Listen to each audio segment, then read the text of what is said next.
Hello everyone, welcome to the All Day Football Show.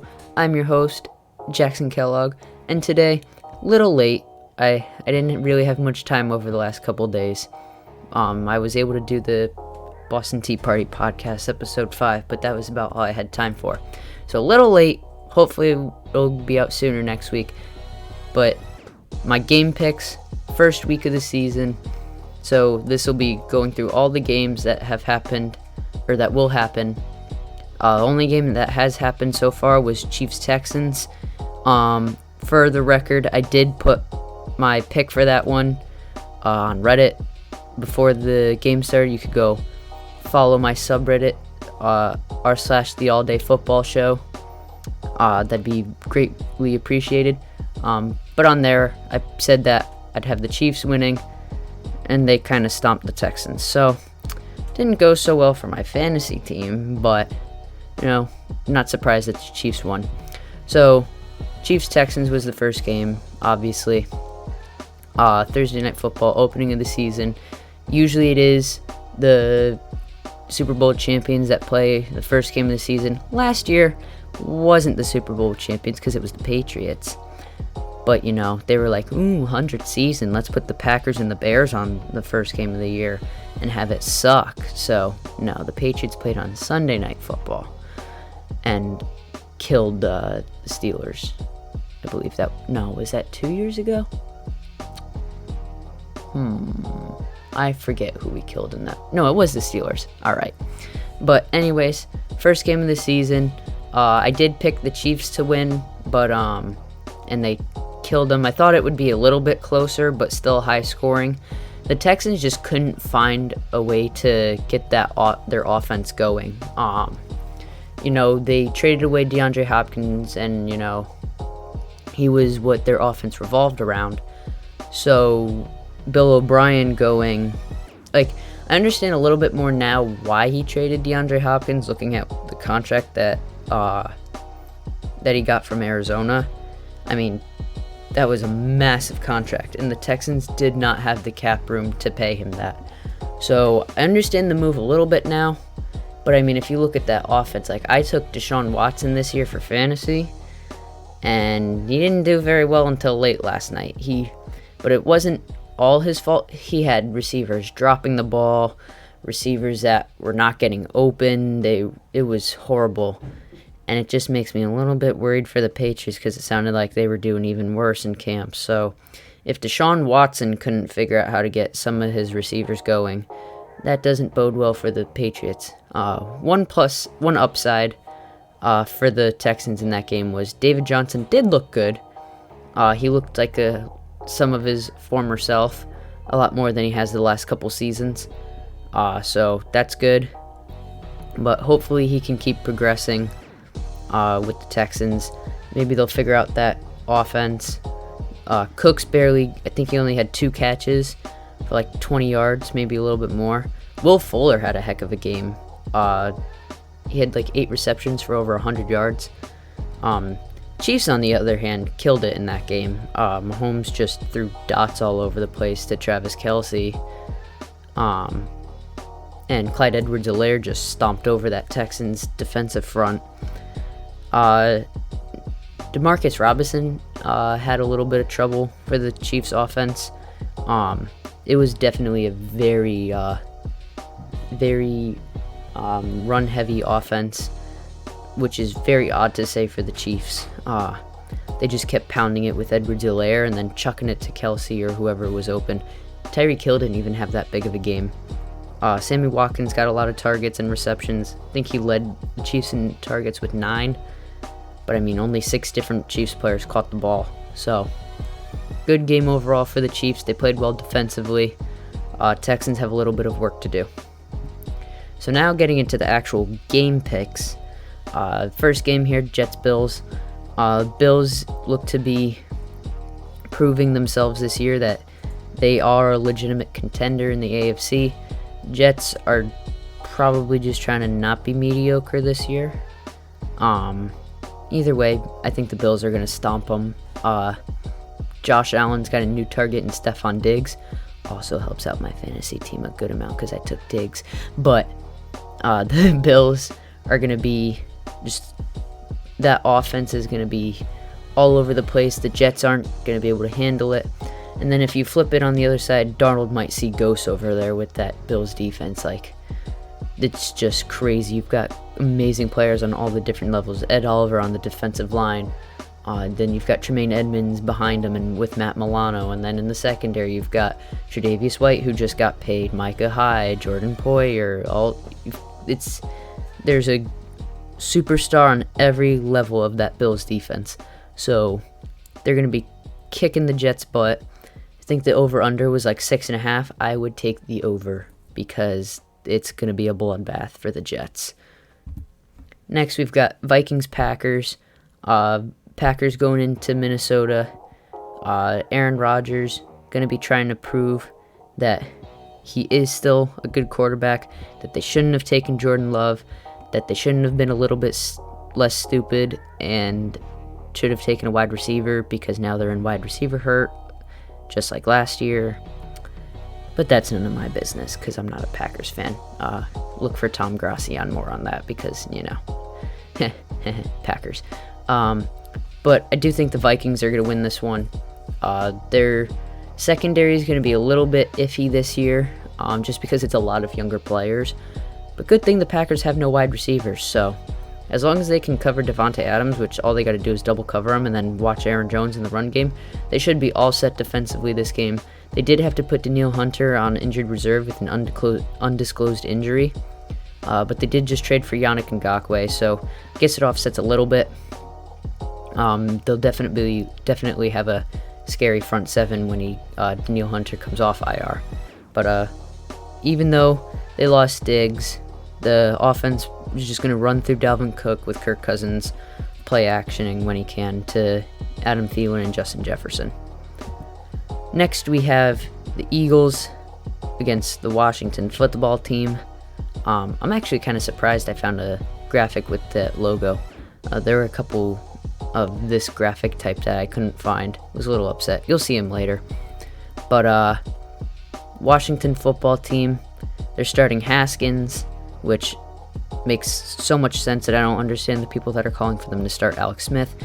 Alex Smith should not even be playing right now. I would have taken the retirement and said, see ya. I don't know why he's still trying to play.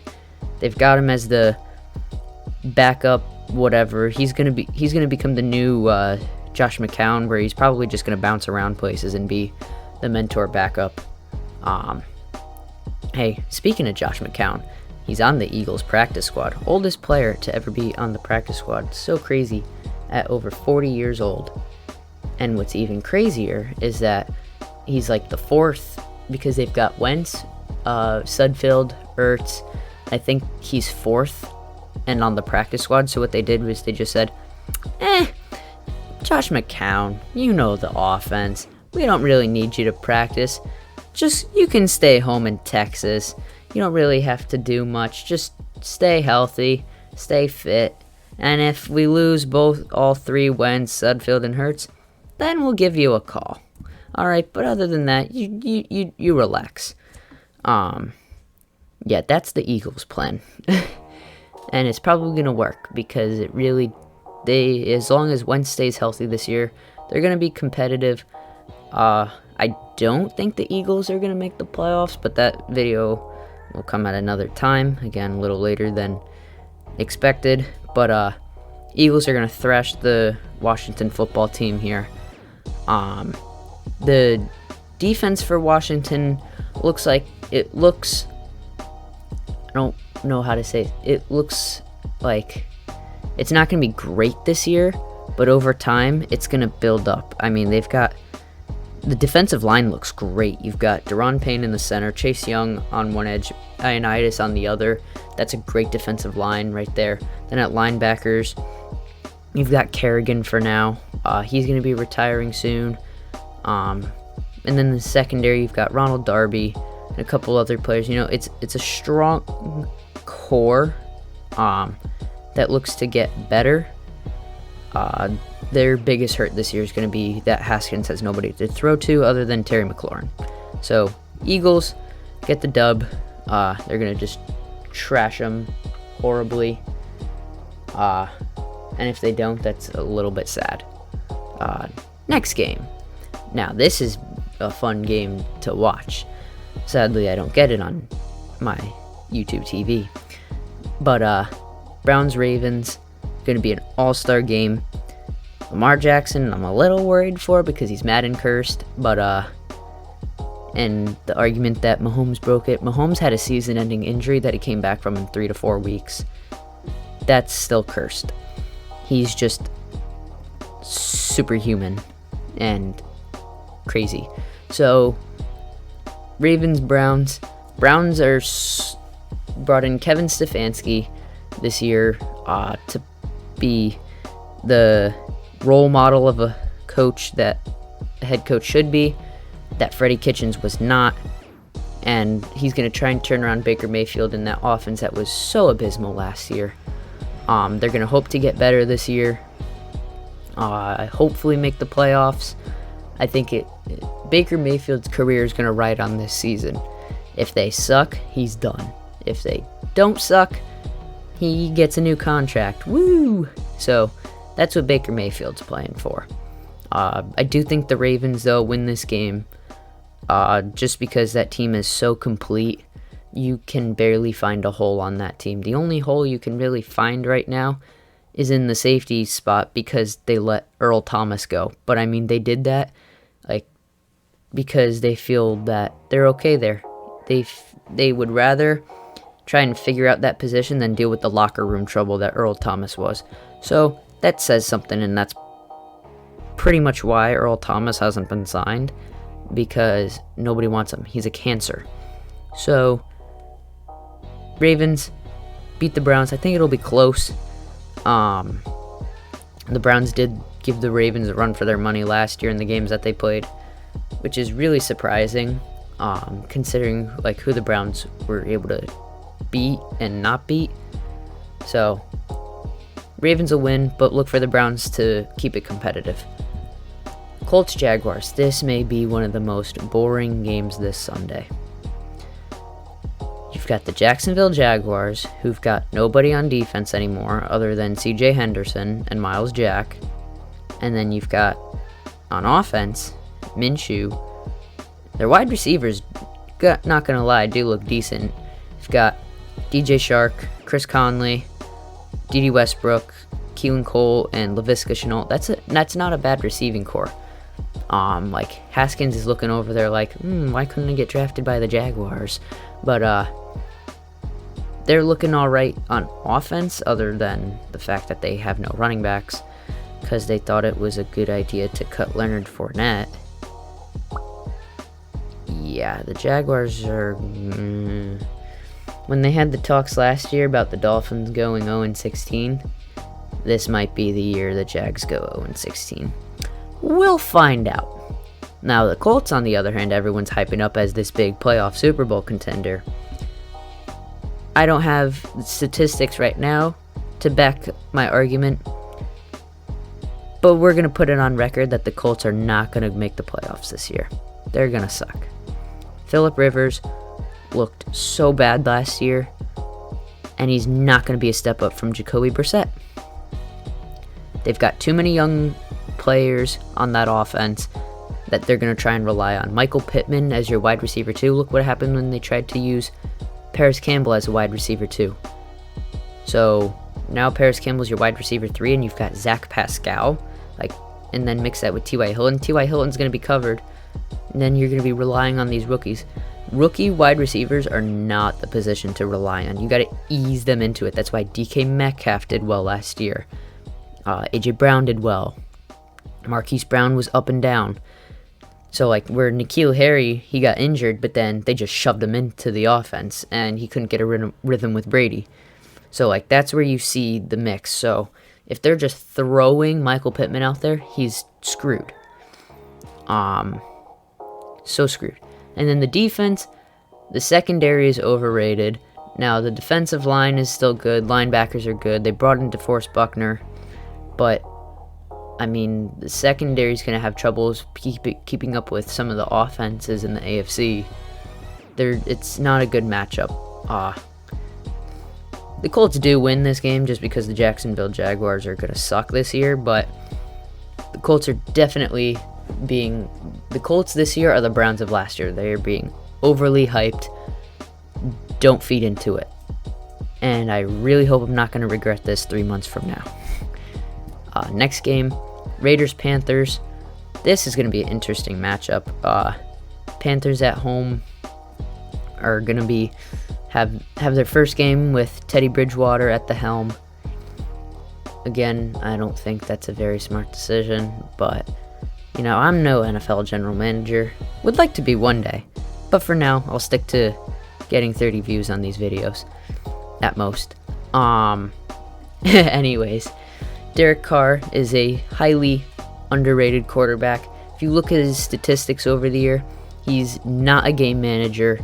He's just had some bad defenses, to be honest. The defense has to look to find a pass rush this year. They brought in a whole new linebacking core. They've got this year Corey Littleton, Nick Kwiatkowski, and Raekwon McMillan. So that linebacking core looks so much better than it did last year when it had Vontaze Burfict as like the best linebacker there. And then the secondary looks to be better this year. With their first round pick. Oh boy, I'm blanking on his name. But from Ohio State. Damon Arnett. Damon Arnett with Trayvon Mullen are going to be the two starters there. They're going to look to stop that Panthers offense.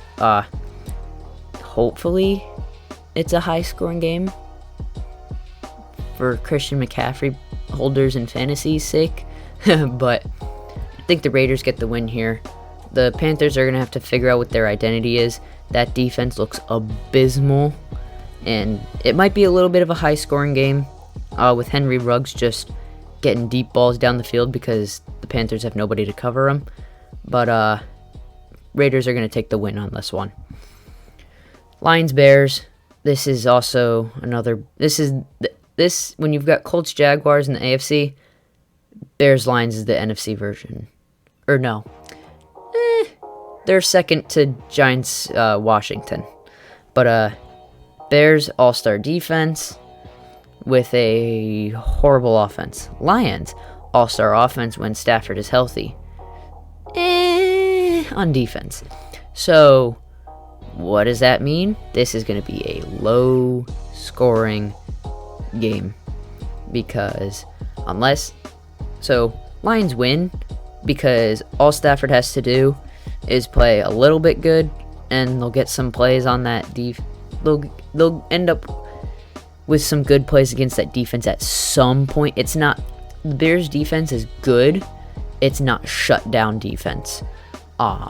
They'll get the big plays with Khalil Mack and Akeem Hicks, getting those sacks. Eddie Jackson and getting the interceptions in the backfield.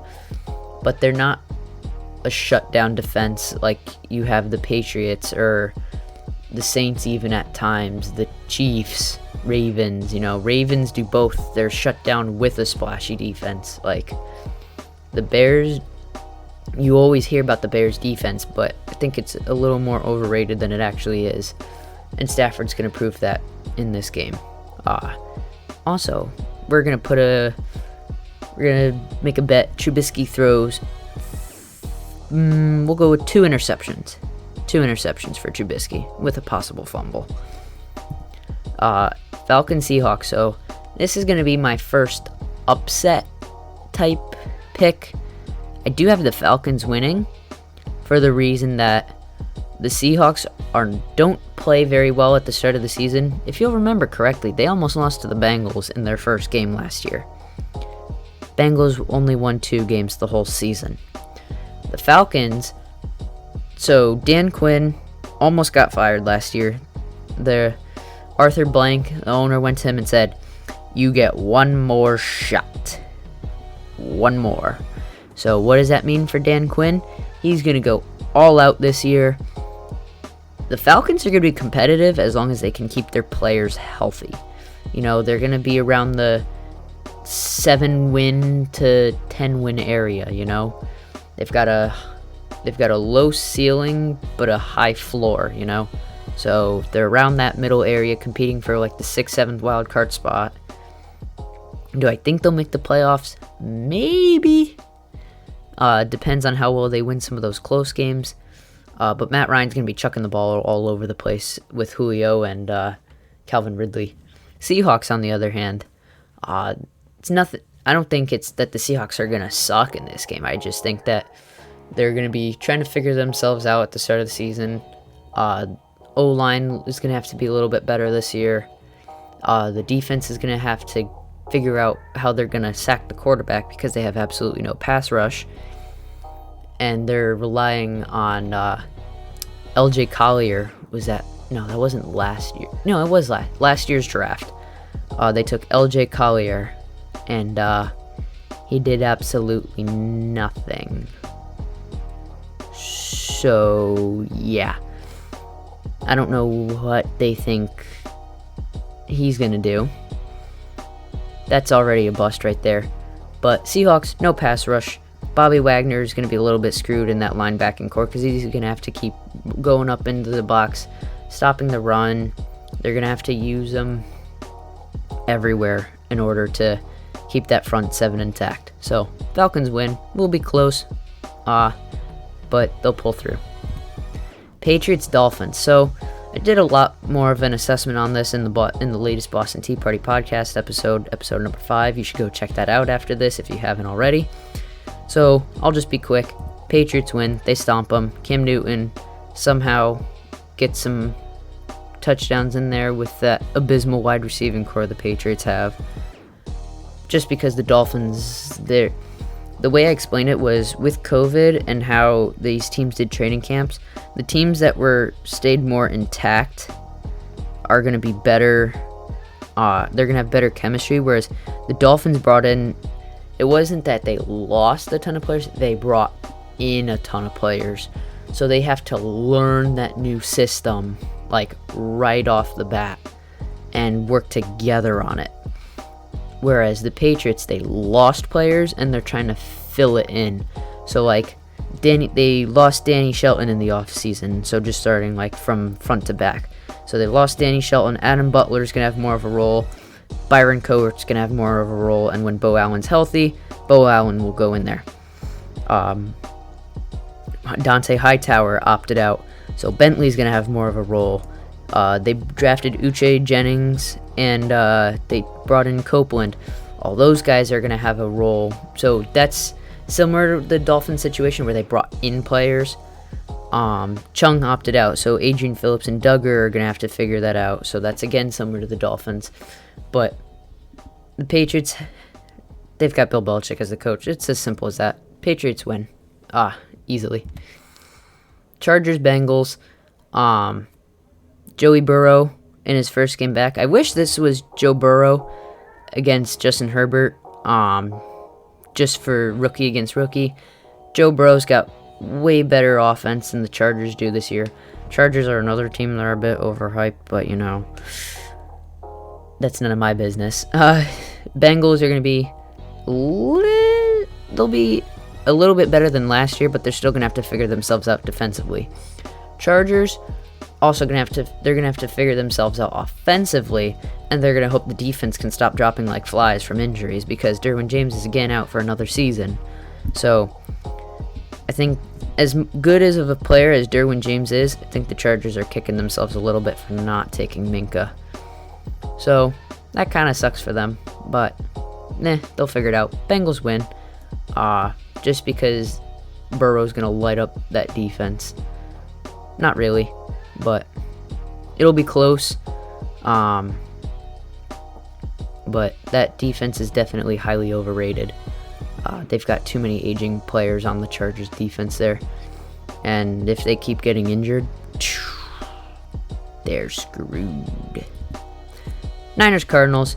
Another team that's getting screwed by injuries, the 49ers. Their wide receivers cannot stay healthy at all. Horrible for them. So does that mean Jimmy Garoppolo's going to have anyone to throw to? Possibly. Does that mean they're going to have a lot more of a running game?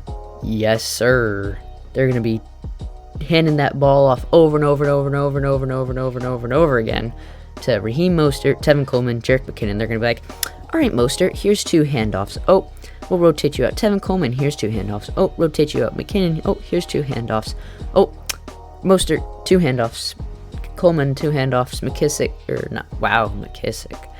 McKissick's on Washington right now. McKinnon, 2 handoffs. So it's going to be a run-heavy offense for the Niners behind that offensive line because their wide receivers just keep getting injured. Deebo Samuel got hurt. Brandon Ayuk got hurt. They brought in J.J. Brown. He got hurt. They brought in Tavon Austin. He got hurt. I think it was Dante Pettis got hurt. Like, everybody just keeps getting hurt over there. So, does that do anything for the Cardinals? No. Niners still win because Cardinals, their offense looks great this year. I think the Cardinals are a surprise wild card team, but not right off the start, you know.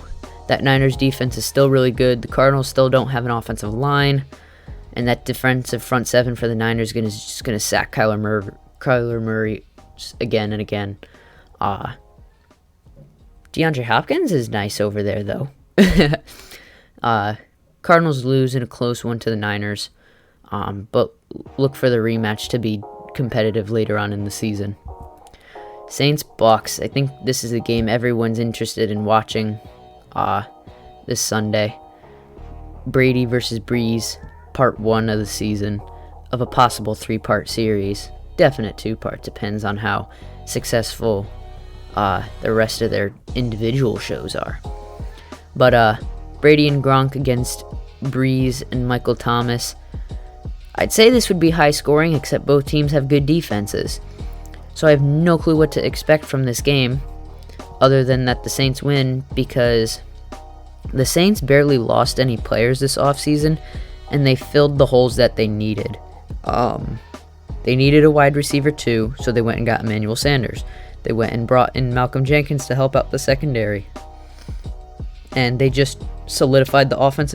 If you have to release Larry Warford because you have that many good offensive linemen, you're set forever.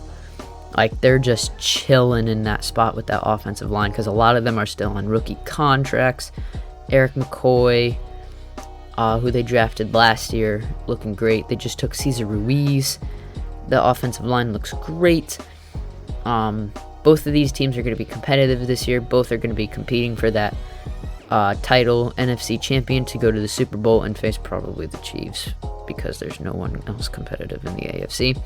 But Saints take the Week 1 matchup at home and beat the Bucks. Cowboys Rams on Sunday Night Football. Interesting. It'll be interesting because you've got the Cowboys that are going to have like a amazing offense this year as long as Dak can figure out and how to keep money off of his mind. That offense is going to be great with a 3-headed wide receiver monster and Amari Cooper, Michael Gallup, and CeeDee Lamb. Still got Zeke. Rotate in with Tony Pollard. They just look great. And I don't think the Rams defense is going to be holed up against that. Rams are going to be an interesting team to watch this year. I think they're in a similar situation as Atlanta, not in their coaching wise. McVay, no matter what happens this year, isn't going to get fired, but they're in that 7-win to 10-win realm where they could be competitive, and they're going to be competitive either way. It's just going to be a matter of how many of those close games are they going to be able to put in as wins. You know, I think it was the Seahawks who had like 9 games that were 1-score games, and they won 7 or 8 of them. Like, it's just, you have to be able to win those really close games and close them out. And I don't know if the Rams are going to be able to be that team this year. So this year, or for this game, I do have the Cowboys winning. Mike McCarthy's going to put a really good example out for how coaching should be for the Cowboys and not the clapper. Now the clapper's over in New York, but we'll get to that game in just a second. Rams lose. It'll be a close, good game on Sunday Night Football, but Cowboys come away with the win. Steelers Giants. First game of 2 on Monday Night Football. They always do 2 games to start the season. I'll just make this quick. Steelers have a tremendous defense.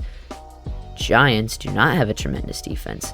Steelers have an iffy offense. I don't think Roethlisberger is going to be all that good this year. So I don't think the Steelers make the playoffs just because of how that offense is going to be. They don't have as good of a wide receiver Juju Smith-Schuster is. He's not a top 10 wide receiver, which doesn't make him the best wide receiver 1.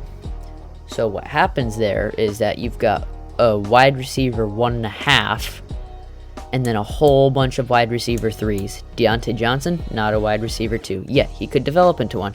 James Washington, starting to look, he's getting worse and worse every year. And they just drafted Chase Claypool. So it'll be interesting to see how they use that wide receiver core. James Conner regressed a little bit last year. Part of that had to do with injuries, though. The Giants have no defense. And I guess the offense has a chance to do good this year, but it's going to take progression from Daniel Jones. That O-line's going to have to play well this year. And those wide receivers are going to have to do well. I mean, you've got Golden Tate as your wide receiver 1, and then you've got Sterling Shepard and Darius Slayton. No one knew who Darius Slayton was last year. Darius Slayton was Jarrett Stidham's number 1 wide receiver at Auburn. And Jarrett Stidham sucked at Auburn.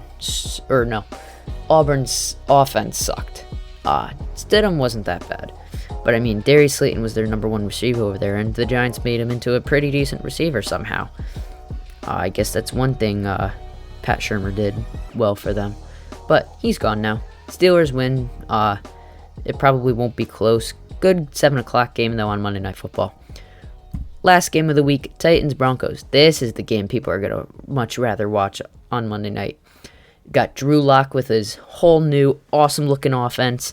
If Drew Lock can't put together a good year this year, it's just going to suck. Elway's probably fired if they can't get a good... if Lock doesn't play well this year. That defense just had a huge blow in losing Von Miller. They went from having Chubb out for the whole year and having only Von Miller, and now they're going to have Von Miller out for the whole year and Chubb. So what happens if Chubb goes out for the whole year? Not too good. They brought in Clay Matthews, and they couldn't agree to terms on a contract. That sucks. So I do have the Titans winning this game. Derrick Henry's going to run over that defense. And the Titans are going to do what they did against the Patriots. They're going to keep running, and if they start to stop the run, play action over the top to A.J. Brown, and we're going to beat you in a really close game. But, Titans defense is going to be just good enough to hold off the Broncos, and they're going to give that Broncos defense trouble on offense. So Titans win this game on the road. But anyways, those are my picks for this week. Thank you so much for watching. If you haven't already, please subscribe. Leave a like if you enjoyed. I'm thinking, hopefully I get most of these picks right. We'll see how many I get wrong throughout the season. I don't think it'll be a crazy amount. I usually do bad against the spread, or like if I have to do point differentials and whatnot. But if I do straight up picks, I'm usually not too bad. So we'll see how that goes this year with everything that's happening. Again, thank you so much for watching. Hope you guys enjoyed. Have a great rest of your day, and go Pats.